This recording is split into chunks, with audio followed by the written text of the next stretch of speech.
Sadly, the Super Bowl is over, and for us 49ers fans, it's been a tough few days. But the dynasty is here. The Chiefs, Patrick Mahomes, the guy is the GOAT, okay? Gonna be tough to beat whenever they're in the Super Bowl. But with football over, what the heck do we bet on now? What is up, everybody? Welcome to the Huddle. That's right, a bit of a more somber affair, I'll say. Regular viewers of the show know that Tony and I are both 49ers fans, and yeah, we're going to talk all things Super Bowl reactions here. Tony, first things first, you were at the game.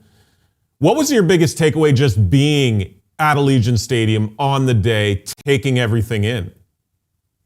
It was a great experience, obviously. It was my first time in that stadium. I think the one thing that maybe surprised me a little bit, and I knew this a little bit, you hear how like the Super Bowl crowd is kind of like more of a wine and cheese crowd, and it's not like the diehard rowdy fans. Let me tell you, my experience, at least in the section that I was in, it was that times 20, Andrew.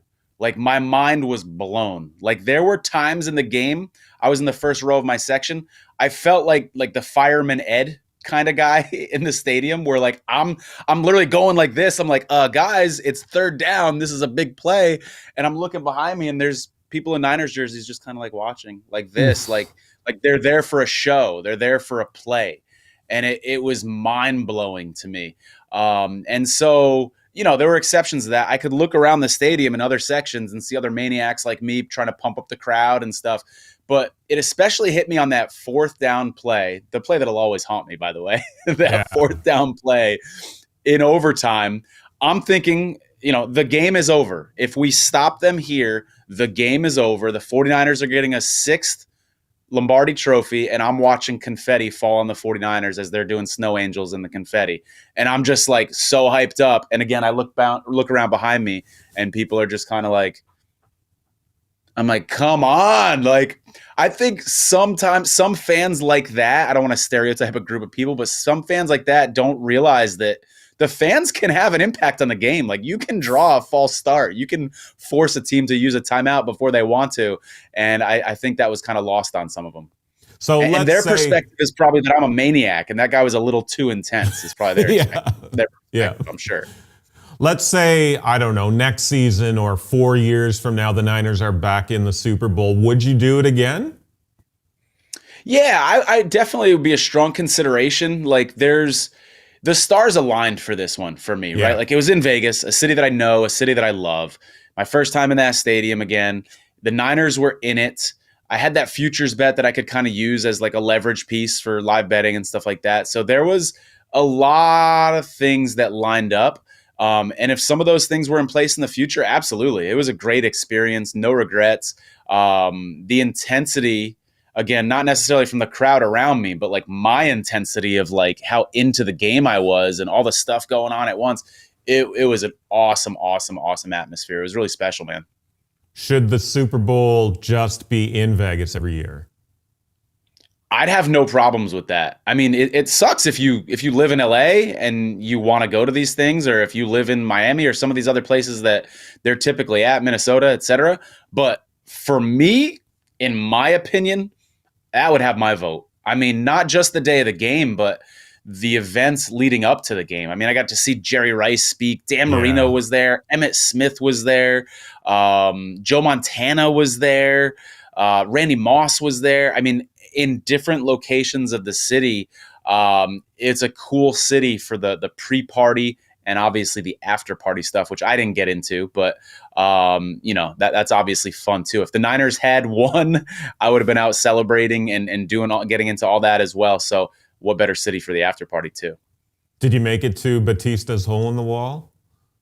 I did not get there, man. I went to my go-tos, little vegan taco spot called Tacotarian that I love. Yep. And then Esther's, which I think I may have mentioned on this show before. Those are kind of my go-to spots. And so, yeah, those are my go-tos. I didn't get there, but next Vegas trip, which maybe March, we'll see. I'll have to get to that Batista spot too, because you're not the first person to mention it to me. So when I hear it from more than one person, I'm like, all right, I gotta go now. I want to talk about the game, and I want to talk about sort of three elements of the game that were sort of talking points throughout the first. Travis Kelce yelling at Andy Reid. I know it would have been a different vibe for you at the stadium. You might not have even picked it up, but they certainly cut away to it and brought it to our attention as viewers at home. What do you make of that very, very weird, aggressive situation? Well, I didn't see it at the stadium. I've obviously seen the highlights, seen the memes and all that. I've seen the commentary that was happening during it. And there's bias here because I'm not the biggest Travis Kelce fan, even before this game, not the biggest Patrick Mahomes fan. So know that there's a lens of bias before I say this.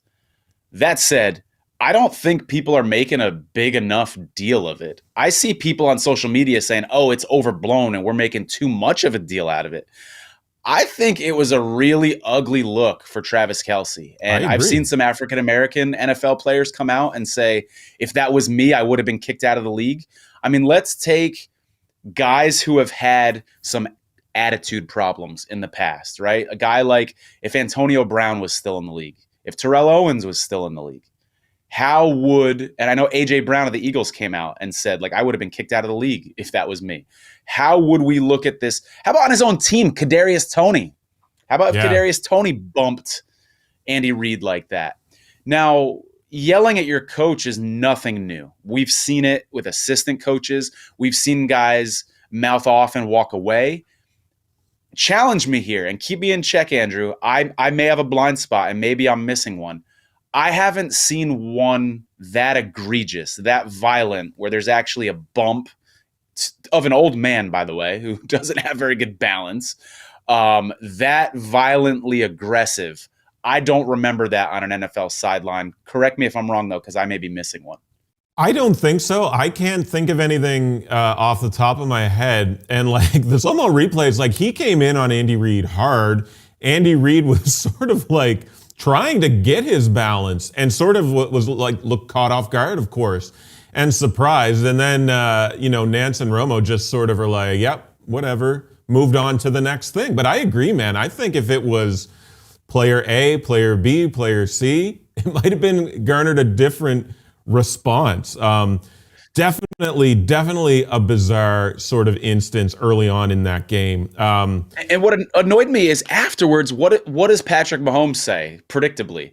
Just like he did when he threw his helmet. Oh, that's just the heat of the battle. That's just the intensity of the game. Just kind of sweeping under the rug, oh, these things happen. And I'm kind of actually, that was pretty unprecedented. I've not seen that quite to that level before. It was pretty ugly. And then let's throw in the whole Taylor Swift angle in here, okay? Let's sprinkle this sauce in, okay?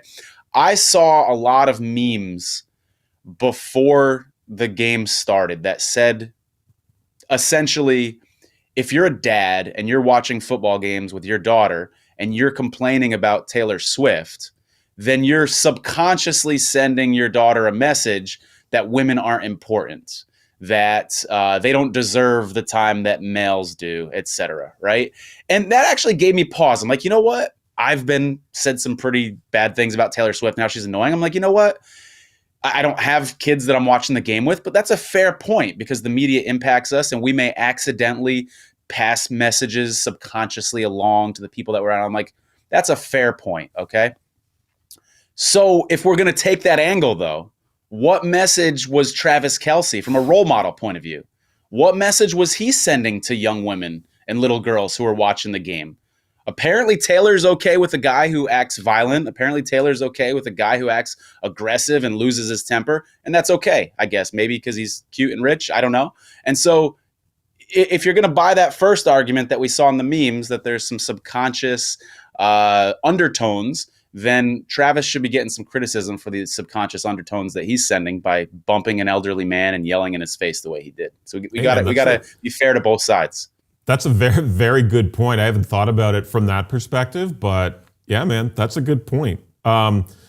Moving on, Dre Greenlaw, another tough sort of cutaway shot they brought up in the game. I had no idea what they were getting at when they showed the replay of him sort of ready to get onto the field. But obviously the injury, tough. Do you think maybe if that doesn't happen and Greenlaw plays all 60 minutes, is there a different outcome? I do. And then let's throw in another injury, the Feliciano injury. Because Mm, on that third down in overtime, it's now out. I don't know if you've seen all the Twitter beef now. like yeah. uh, Feliciano threw his understudy, Burford under the bus. Burford said, "Hey, I missed the block." Guys were open on that play. And in my opinion, there's no doubt that would have been a touchdown in overtime if Burford doesn't miss that block. He doesn't miss that block because the guys were open. Ayuk, his defender, fell down. And so those two injuries, I would say, Oren Burks is a decent third linebacker, but he just couldn't compete with Kelce. I think I saw the Chiefs were 8 for 8 when they were throwing on Oren Burks, and with a ridiculous passer rating. So that a weakness was exposed when he got hurt, and the Chiefs took full advantage of it. So I know I'm going to sound like the crybaby Niner fan with the what ifs and say, if Dre Greenlaw plays, the 49ers don't lose. I really believe that in my heart, and my live betting reflected that. I was texting Hogue, actually, Ryan Hogue. He's like, yeah, Greenlaw's out. I'm in the stadium. I didn't know Greenlaw was out until halftime, dude. I somehow missed that. And Wow. so at that point, I'm like, oh, okay, this. I don't think the Niners are going to win by more than 7 at this point. Hopefully they still win. And so that was a big turning point in the game. It really was. And if you look at the way Greenlaw played in the first quarter, that dude was playing on fire. I mean, High he was the energy. heartbeat. Big Yep. time, man. High energy, making plays, making tackles, like just getting stops. And yeah, the miss from that point on was palpable, I think, in that level of the defense. Yeah. Non-calls. I know you've been tweeting about it profusely after the game, and deservedly so. I mean, many people have. A lot of missed calls. What's your take on that? So, first of all, it's not the reason the 49ers lost. Let's get that out of Mm, the way. I could give you 10 other reasons the 49ers lost that game. We could go through that. And I'll also say this, there were missed calls on both sides. I from my yes. seat in the stadium saw 2 Colton McKivitz false starts that weren't called. The old Lane Johnson false start that they just looked the other way and allowed to happen. Niners had some misholding calls as well. So for me, the reason that I'm tweeting these things out, it's not to cry and say, oh, the Niners would have won if the refs had got it right. It's really my consistent message that I've been tweeting out before this season started and throughout the season that the NFL has an officiating crisis and it's getting worse. And every week we see examples of it, just egregious, blatant calls.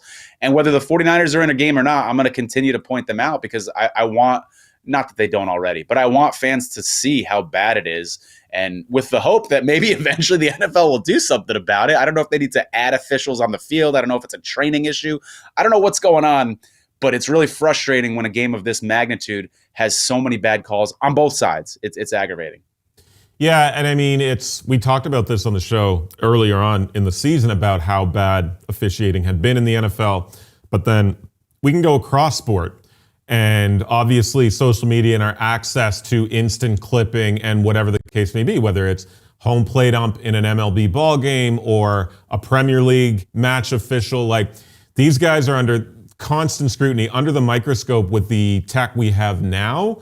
And it's tough. I know it's a human element and humans make mistakes, but the level, I don't know, man. It was frustrating for me in hindsight, even more so, watching back like some of the clips that you're sharing and stuff. But you are right. Both sides, definitely a lot of missed or blown calls in that regard. You alluded to this earlier, and it's something I want to talk about briefly. We can touch on it. But 49ers fallout here. We're seeing a lot of like 49ers Twitter, calling for someone to blame, whether it's, Shanahan, or some people going after Brock Purdy, or whatever the case may be.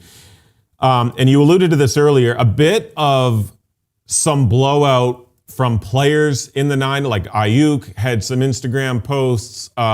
Looks like potentially a fractured locker room as it stands now. Obviously, time heals all wounds, and I don't expect it to be an issue, when camps open and stuff. But what's your thoughts on the fallout and the blowback that the Niners are receiving? Yeah, just quickly to get everybody caught up. So Brandon Ayuk's girlfriend came out and made a comment like, we may never step foot in Levi Stadium again, which is a big deal because he's under contract. He's got a 50-year option on his contract. So the Niners control his rights for another year. So it's like, does she know something we don't know? Did he request a trade? What's going on here? And then he made a post to his Instagram kind of passively aggressively.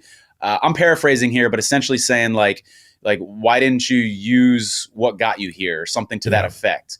And then on the other side, Feliciano calling out Burford on Twitter and then later apologizing and saying, sorry, I was hungover and being a B word, he says on Twitter. And because Burford logged in and he's like, I log into Twitter and I see my teammate throw me into the bus. What the heck's going on here? So that's the drama that we're talking about. I'm not concerned about it at the start of the year. I think with the Ayuk stuff, this might just be his agent telling him to do this for contract leverage situation. Yeah, possible. You know, I mean, Debo threatened to leave and it worked. The Niners paid him. And so this may be a similar type tactic that we've seen the Niners fall for, if you will. And then the player ends up getting more money. So I'm not too concerned about it. It's not a good look. You don't like to see your players bickering at each other on Twitter as a fan, but I think it'll be okay. So a lot of Niners fans looking for, somewhere to point blame at in the game. You also alluded to this already here on the show. What about karma, Tony? You've been piling on Kelce, Patrick Mahomes, Taylor Swift, basically all year long. How about a little look within, Tony? Can you take some responsibility for this?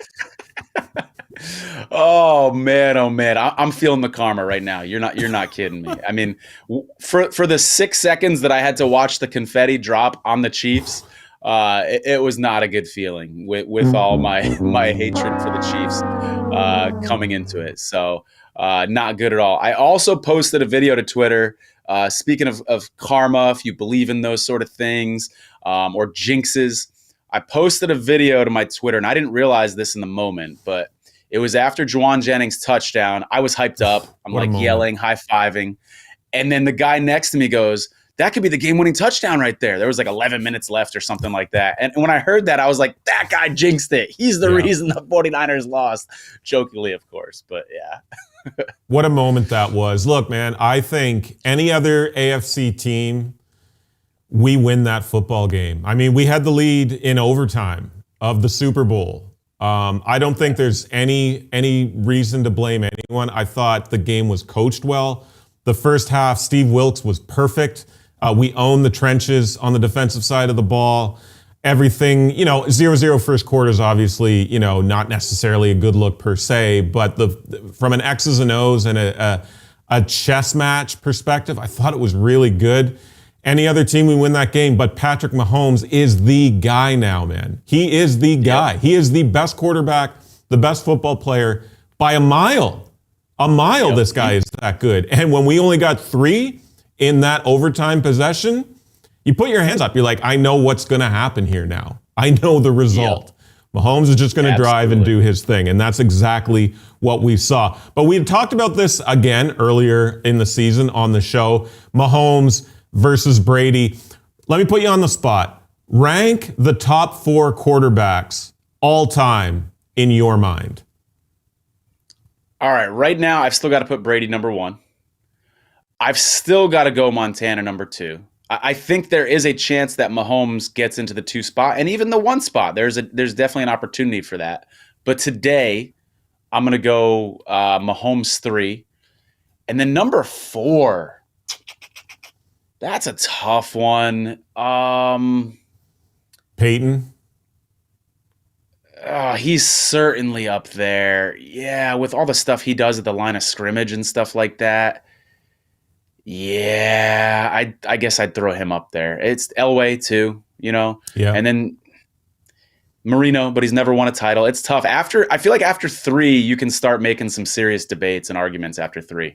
I agree. I think the 3 is locked in. Whatever order folks want to put it in is fine at this point, honestly. Like, I think when everything is said and done, Mahomes will be the GOAT. He will be the greatest of all time. There's an opportunity, and a real one at that the Chiefs win 3 in a row, which is obviously unprecedented. But I agree. I think it's some form of Brady, Montana, and Mahomes. And then once you get to that 4 spot, it's up for conversation. I like Peyton Manning in that spot. Marino's a great shout. Certainly a conversation to be had. Another conversation to be had, never too early to talk Super Bowl 59. Current odds boards looking like this. Chiefs 5-1, Niners 6-1, Ravens 10-1. Then you got Bills, Lions, Bengals. I know you're not one to make a Super Bowl futures bet this early, but what do you like on that odds board here, ahead of the draft and free agency and whatnot? Yeah, I don't love to do it this early because your money's tied up and your bankroll's tied up for a full year, and you're not necessarily getting a discount, especially on those favorites like the Niners and Chiefs. You're not going to necessarily have a much better price than when the year starts, so you're kind of throwing your money away. But if you're going to bet in this market, you can try to maybe anticipate some things. For instance, if you think there's a really good chance the Falcons land Justin Fields or maybe draft a good quarterback or, a team like that that's one piece away and you think they could get that one piece in the offseason and you want to throw some money at that before the odds potentially drop and that move happens. Obviously, there's some risk there because the move may not happen. That's kind of the way that I would approach the futures market at this point if I were to bet it, is trying to anticipate some free agency or even some draft moves. I would absolutely stay away from the favorites at this point for sure. Falcons down there at plus 5,000. What do you think? What do you think about the Bears next year? Getting off track a little bit here, but the Bears sort of control their own destiny. They've got 2 top 10 picks. A lot of people will come at them to trade up for that number 1, looking to draft Caleb Williams or what have you. Like, what if they trade that top pick? They move to 2 or they move to 3 and they draft a Marvin Harrison Jr. and then at 9 they use that for another piece. Like, could they wreak a little havoc in that NFC North? I think it's possible, Andrew. I mean, look at the defense. We talked about that defense a lot on this show and how it improved throughout the year.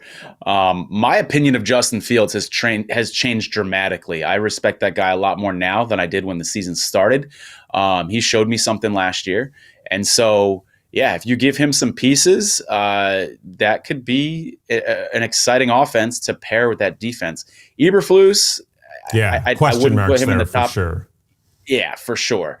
But you give Fields some options there, and that could be an exciting team. I mean, a lot of people thought, you got to remember, going into week 1 of last season, a lot of people had the Bears as sort of a dark horse team. So now with a little more maturity for Fields and with the weapons that you're talking about potentially in the draft, that could be an exciting team to watch. Absolutely. That's a good one. I like the trajectory that we saw with them in the back half of the season. But you're right, head coaching obviously potentially a concern, but Fields developed well. I don't think they move him necessarily. You got to look at another wideout piece to pair with DJ Moore there, but I digress. So football is done. Sadly, it's tough, bittersweet time of year. But what do you, Tony, what do you look at getting into next for your betting? Yeah, I pivot a little bit to the NHL and college basketball especially. I think I'm gonna hurt some feelings out there when I say this. I really don't bet the NBA much at all anymore. I think the NBA can be profitable if you have the time to really take advantage of like these last minute load management. Oh, just so you know, these 3 players aren't going to play today, and you can hit that line before it moves. And just the way my life is structured, I don't have time to be a profitable NBA bettor. And so for me, it's it's NHL and college basketball. I also wish I had the brain. There's a lot of good handicappers out there that have a skill that I don't, and that's balancing it all at once. And for me, it's kind of like I ignore college basketball for a little while. And then really these next couple weeks, I'm studying hard. And I'm cursory watching it. I'm watching box scores and keep an eye on scores and stuff like that vaguely in the background, but just focus so much on the NFL, which is my bread and butter. This is the time of year I kind of pivot to NHL and college basketball. And excited about that pivot. Sad to see the NFL go, but excited about that pivot too. So how do you pivot? Where does your research start? What sort of things are you looking for in those sort of first steps getting into college hoops specifically? Yeah, my first two resources, and grab a pen, guys, or grab a note on your phone. If you're a bettor and you're not familiar with Mm. KenPom.com, BartTorvik.com, these are great ranking sites. I don't have a model from scratch for college basketball, and so a lot of the work is done for you with those two websites, and you can get data on every single college basketball team. Height differences. I like to look for things like rebound differences. If two teams have a similar shooting percentage, but one team is a lot taller than the other team and has a big advantage on the boards, you can find mismatches like that with college basketball. But those two websites, which by the way are very inexpensive to subscribe to, or you can look at them for free without subscribing and still get some decent data, that's a really, really great starting point for college basketball bettors out there. Yeah, I dig deep into KenPom once, especially once March Madness starts up. Are you top 25, or are you bouncing around conference to conference no matter what it is? I'm trying to look at everything, which it's easier said than done. But I'm trying to look at everything. I think you have to, especially when the tournament rolls around. You want to be prepared for some of those lesser known teams. You want to be knowledgeable about them when the conference rolls around. And by the way, Andrew, how many weeks away are we from March Madness, man? It's right around the corner. It's not too far away, man. It's what time are to we? start getting 4, excited about 5? it. Right around there, yeah, man. That's pretty darn exciting. Yeah, it's going to be a good time. And just for the folks at home, for Oddshark, our own David Caraviello does a great weekly write-up on college hoops, all things betting. So keep an eye on that, bookmark that. It's going to be a useful tool as well. I talked about this earlier with you, but I want you at least once to handicap and bet a Premier League game. I know you've not dabbled in the soccer betting world at all, so I'd like you to own that, and at least come like next week maybe, or the week after, come to me with a Premier League pick on the show. You cap it, you break it down, your 3 elements. Can you do that for me? I will do it, but it's going to be terrible, and nobody should bet it and take my advice. But I'll try. I'll absolutely try. Maybe more as like a satire type thing. Satirical capping. For those strictly football bettors at home that maybe want to pivot into the Premier League, I've got 3 things to keep an eye on for you. So the top three things to know for the Premier League season here moving forward. First, there is a really good 3-way title race cooking in the Premier League between Manchester City, currently minus 160, Liverpool plus 265, Arsenal plus 560. Traditionally, more often than not, Man City might have the Premier League title wrapped up by Christmas. But we've got something good here, and those Arsenal odds are looking real good. Number 2, look for Chelsea, Everton, Brentford, and Man United in goal totals markets moving forward here. These 4 teams have drastically underperformed expected goals this season, so there will be spots where they soar past overs, over 1.5 or over 2.5, depending on the opponent. And third, number 3, both teams to score has been a real hot bet since we flipped our calendars to 2024. Both teams to score has gone 29 and 13 in the Premier League since January 1st. So 3 elements there to keep an eye on for your Premier League betting. I got a question for you, Andrew.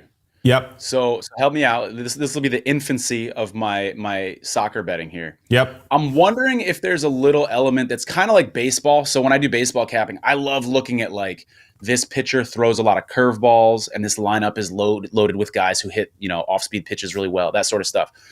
When you've got a goalie, do you cap their tendencies? Like this goalie tends to lean left, or he tends to struggle with balls that are hit in this direction, or deep shots, or whatever, or is it not quite that deep? Not quite that deep.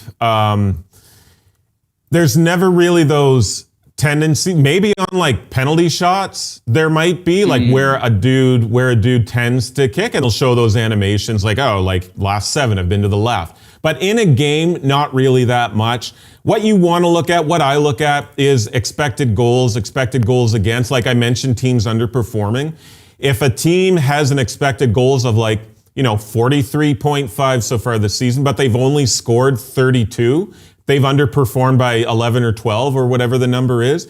I can expect that team to sort of get hot and sort of balance out that number at some point. So I would expect those teams to start scoring 2, 3, potentially 4 or more goals in certain spots. And I'll look to them to sort of start finding the back of the net with a little bit more frequency. Doesn't have that same element with baseball. There's certainly I'll look at 1v1 matchups. If Team X has a really good left fullback, but Team Y has, the best right wing in the league, that I like that matchup, and he may be able to get assists or, get a goal. And I'll look at player props like that. But in terms of getting real in the weeds and granular like baseball, no, Premier League and soccer at large doesn't necessarily have that. But if folks at home are watching and you do find some element of your handicapping like that, let us know in the comments section below. It sounds similar to hockey, what you're describing to me, with the goals against and the expected goals and shots on goals and all that. It sounds kind of very similar to a hockey handicapping. So maybe it could be a smooth transition for me. All right. It could be. And like hockey, sometimes there's a lot of fortunate bounces that, get in the mix and win you a bet or cost you a bet, like a deflection or whatever the case may be. So something to keep in mind as well. One last thing before we go here, and no picks this week. Like we were talking about, we're off football, but slowly getting back into the grind for the other sports. But one sport that I know in the past you had been big on was NASCAR. And of course, we got the Daytona 500 coming up this weekend.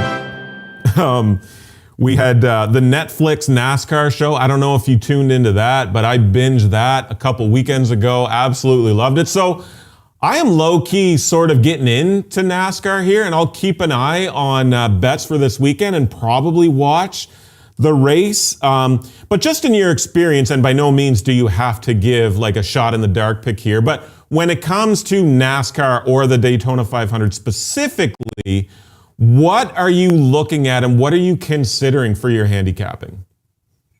Yeah, man, first of all, there used to be a time in my life, Andrew, where it was football and NASCAR was a close second. I used to love this sport. My favorite driver died, and that was a turning point for me. I was a big Adam Petty fan. I actually had tickets to go see him race in New Hampshire the weekend that he passed away in practice. I was going to see him drive for the first time. And so that was a big turning point for me in my NASCAR following. But anyways, what I like to do and it's been a while since I put in a NASCAR bet, just to be completely frank and transparent. But when I was betting more heavily NASCAR races, big tracks like these, Daytona, Talladega, where these cars are in, drafting and in these big groups, is these matchup bets. Not necessarily the leaders, not necessarily the guys that are going to be out in front winning the race, but two guys that are in the middle of the pack, knowing that there could be a wreck that's completely out of their control and wipes out 18 cars. The big one, we call it in NASCAR, right? It's going to wipe out a bunch of cars. So if you're going to give me some good plus odds on two cars that are going to be in the middle of the pack, and there's an equal chance of them getting, wiped away in a big wreck that's totally out of their control, but I can get a plus 145 or a plus 155 odds on someone like that, that can kind of be a vulnerable spot for the books to take advantage of there. Do you consider the team element, the manufacturer here? What does NASCAR have? Toyota, Ford, and Chevrolet, is it? Yeah, who's building the engines, right? So I remember for a while I was a big Kyle Petty fan when I was racing, and he had a good engine in his car. I think it might have been Evernham that was making his engines. I forget. I don't quote me on that. But you could see his performance got better when they started getting their engines made from someone else. So that can be a big factor as well, even more so than the make or model of the car, for sure. We've got Ryan Blaney as the fave here at 11-1. Then you got a sort of a batch at around 12-1. Chase Elliott, Denny Hamlin, Joey Logano, and others. And then last year's winner, Ricky Stenhouse, 30-1. Tony, what do you think of that one? Man, what at 30-1? That on its surface, again, I've not been watching a lot of NASCAR, but last year's winner at 30-1, you got to at least consider a little dart there, don't you? Come on. I think so. Absolutely. The Netflix show has sort of turned me into a bit of a William Byron and Christopher Bell sort of guy. So I'll probably sprinkle a little action there. 18-1 and 20-1 respectively there. But I'll be tuning in, man. I'm sort of excited to see how it all plays out. What do you like about those guys from the show? Well, Byron was, they're just interesting personality-wise. Like, Byron was like, he was in iRacing before, supposedly. Like, that's how he cut his teeth in the racing world, like, you know, with video games, and then eventually got into the sport and was a really, really good and effective driver. Made the playoff last year, I believe. And then Bell just seems like a good dude, like a dude that you'd want to go have a beer with or whatever. I think he's known as like a pole winner, but like doesn't really get it done on race day. But we'll see how 2024 plays out. I'm excited about it though. But it's different from F1, where F1 you've got your manufacturers and there's cream of the crop. And then there's a drop-off to the dregs, like the dudes that are at the back of the race every week, right? The guys that are struggling for points. Seems like a different beast, so it'll be interesting. And let me know in the comments section below what you like for the Daytona 500 coming up this weekend. That's all the time we got for you this week. Again, no picks. We apologize, but we're sort of pivoting into new sports, and we'll be back with more next week. And Tony will be back with a Premier League bet, which I'm very excited to see. Yep, exactly. We'll see how Tony does with that. But make sure you follow Tony on Twitter at Tony's Market Tips and myself at Chalk_Ninja. Whatever you do with your bets this weekend, best of luck. I hope all you 49ers fans out there have wiped those tears away. Bigger and better things ahead for the regular season coming up. Thanks for watching. Catch you next week on The Huddle.